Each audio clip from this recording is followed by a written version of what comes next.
聽唔聽到講嘢啊？喂，係呢啲安全信貸致電俾你㗎，我哋安全開始放寬咗睇下先生有冇呢一方面需要？有有，咁睇過係想申請翻現金啊，定係想申請翻個清楚咧，先生？現金啦，冇問題嘅，現金方面大概需要幾多度5萬啦。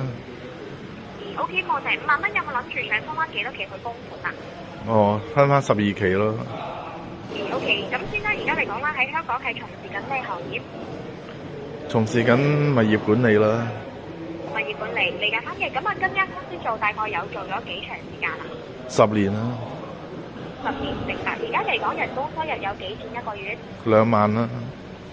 啱啱2萬蚊係銀行過數出糧啦，定係出現金？個數咯。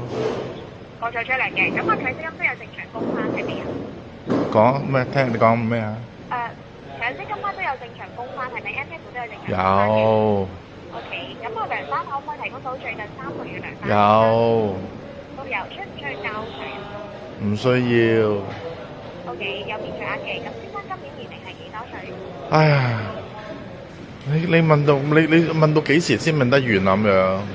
大概都係我都唔知你係咪真係銀行。我哋呢啲係安信信貸嘅先生。咁我都唔知你係咪真係安信。唔係，到時候咧交文件咧係直接落到我哋。你證明咗你係先啦。嗱，我姓何㗎，全名何美雲啊，先生。我哋呢間係位於旺角分行㗎。咁請問翻今年幾多歲？咁我都唔知你係咪真係旺角分行。嗱，不如咁樣啦，我稍後咧就直接叫分行先啦，俾電話你。唔使啦，你直接 WhatsApp 俾證明我睇啦。你揾個阿水嚟又話佢係。咁可以直接安排你去分行交翻。好，邊間分行？邊間分行？你係就近邊度啊？可以安排翻去就。我去翻旺角咯，我去翻旺角啦。你旺角係咪？係。咁你翻工係咪都係翻旺角㗎？係啊。冇問題啊，咁姓貴姓咩？我姓何。哎呀，你俾個地址我去旺角就得啦。咁我要幫你約翻個福源㗎嘛。